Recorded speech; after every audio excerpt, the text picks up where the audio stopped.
बांग्लादेश में मतदान के बीच वोट खरीद के आरोप सामने आए हैं। एनसीपी के हसनत अब्दुल्ला पर पैसे बांटने का आरोप लगा है। अवामी लीग ने पैसे बांटने का वीडियो शेयर किया है और वीडियो शेयर करके यह आरोप लगा है। ये देखिए तस्वीरें भी वो जारी की गई हैं, पब्लिक की गई हैं और इसके आधार पर यह आरोप लगा है कि वोट खरीदा जा रहा है।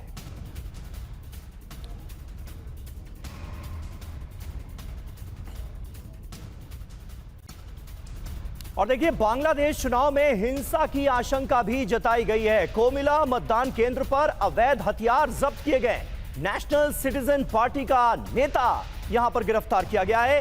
हथियारों के साथ एनसीपी लीडर की गिरफ्तारी हुई है। एनसीपी वो पार्टी है जिसे बांग्लादेश में जेनजीज की पार्टी कहा जा रहा है, नौजवानों की पार्टी कहा जा रहा है और एनसीपी के एक नेता की हथियारों के साथ गिरफ्तारी हुई है।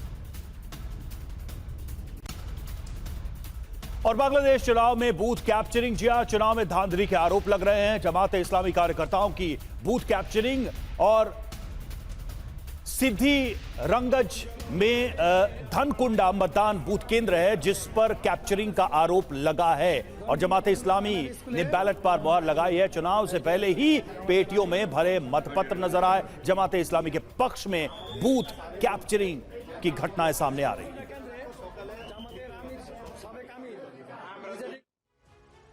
तो देखिए बांग्लादेश में चुनावों के वक्त गुंडा तंत्र कैसे नजर आ रहा है अब आपको बताते हैं। जमाते इस्लामी के बदमाशों ने बूथ कैप्चरिंग की है। रात से ही सिद्दरगंज के बूथों पर जमात के कार्यकर्ता जमा हो गए। पहले से ही बूथों की सूची बना ली गई थी, मतलब कहां पर जाना है, कहां पर करनी है गुंडागर्दी, ये पहले से तय कर लिया गया था।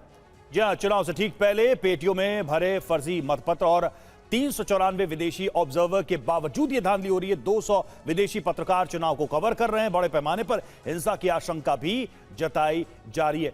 मजरूल इस्लाम साहब हमारे साथ इस वक्त सीनियर जर्नलिस्ट जुड़ चुके हैं बांग्लादेश से। मजरूल साहब, कुल मिलाकर बात यह है, सवाल यह है कि क्या ये जो चुनाव हो रहा है ये एक वैलिड चुनाव माना जाएगा? क्योंकि इतने सारे एलिगेशंस अभी से आने शुरू हो गए हैं, कहीं बूथ कैप्चरिंग के, कहीं वायलेंस के, कहीं गुंडागर्दी के, कहीं कई तरह की गड़बड़ियां सामने आ रही हैं।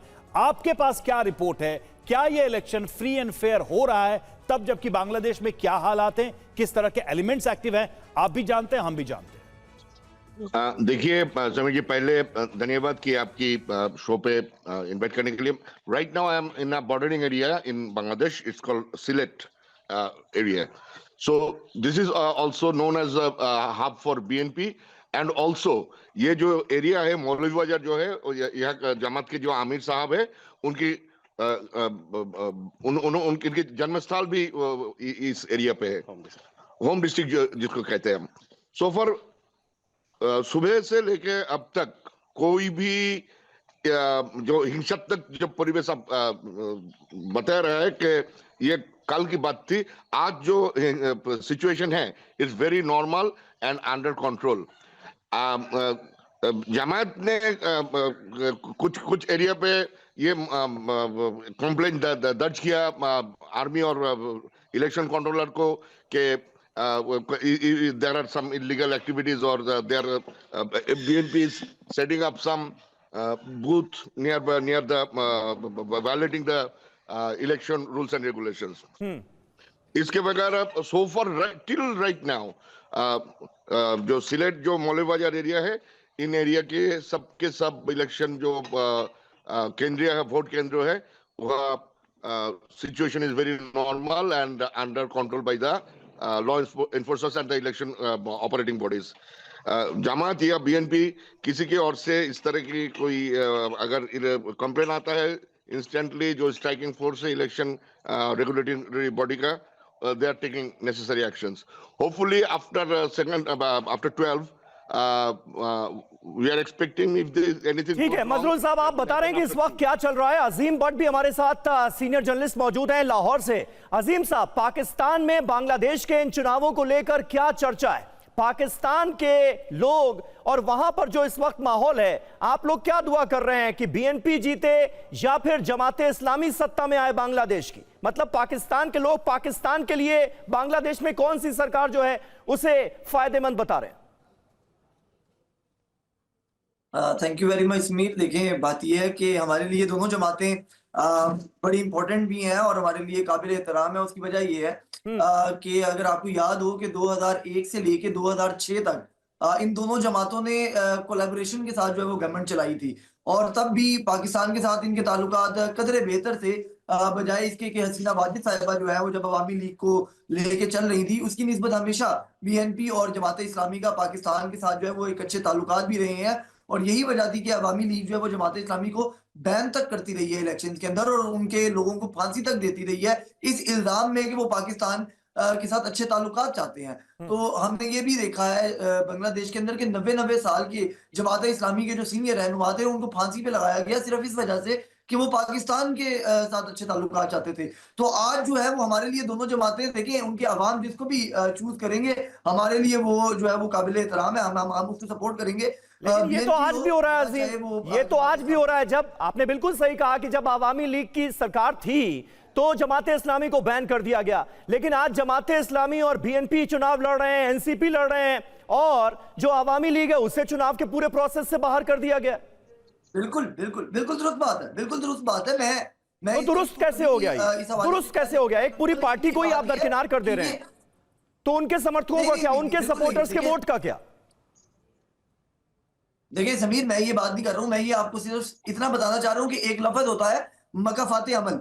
अब बात ये है कि ये उनके मुल्क का वो एक सॉवरेन कंट्री है, उसके मुल्क का अपना मसला है। यहाँ पर बैठ के मैं और आप तो उसको डिक्टेट नहीं कर सकते हैं कि आपने क्या करना है या क्या नहीं करना है, इलेक्शन रूल्स क्या कहते हैं। बात ये है कि अवामी लीग की जो सरबराह है हसीना वाजिद साहिबा, उनको बांग्लादेश की सबसे बड़ी कोर्ट ने जो है वो क्रिमिनल करार दिया है। इसके अंदर मेरा या आपका कसूर तो नहीं है। उसके अंदर तो देखिए, बांग्लादेश एक सॉवरेन कंट्री है, उनकी एक अदालत है, उनका एक कानून है, उसने एक फैसला दिया है और उसके तहत वो एक क्रिमिनल है, उन्होंने मैस मर्डर किया है। तो अब इसके ऊपर मैं और आप क्या कह सकते हैं? अवामी लीग को होना चाहिए या नहीं होना चाहिए, ये बांग्लादेश का फैसला है, ये बांग्लादेश की अवाम का फैसला है। इसके अंदर जो भी उनकी अवाम फैसला करेगी उसको कबूल किया जाएगा। सवाल पूरे प्रोसेस को लेकर है कि ये जो प्रोसेस है उसमें एक बड़ी पार्टी जो रही है यहाँ के मूवमेंट से लेकर, यानी कि पाकिस्तान से अपनी आजादी छीनने से लेकर आज तक, तो उस पूरी पार्टी को एकदम से बाहर कर देने को कैसे एक टोटल डेमोक्रेटिक प्रोसेस कहा जा सकता है? बांग्लादेश में मतदान के बीच वोट खरीद के आरोप सामने आए हैं। एनसीपी के हसनत अब्दुल्ला पर पैसे बांटने का आरोप लगाया। अवामी लीग ने पैसे बांटने का वीडियो शेयर किया है और वीडियो शेयर करके यह आरोप लगाया। ये देखिए, तस्वीरें भी वो जारी की गई हैं, पब्लिक की गई हैं, और इसके आधार पर यह आरोप लगाया कि वोट खरीदा जा रहा है।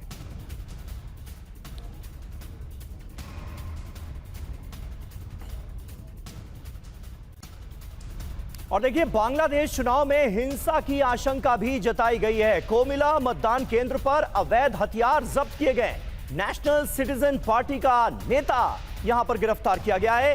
हथियारों के साथ एनसीपी लीडर की गिरफ्तारी हुई है। एनसीपी वो पार्टी है जिसे बांग्लादेश में जेनजीज की पार्टी कहा जा रहा है, नौजवानों की पार्टी कहा जा रहा है, और एनसीपी के एक नेता की हथियारों के साथ गिरफ्तारी हुई है।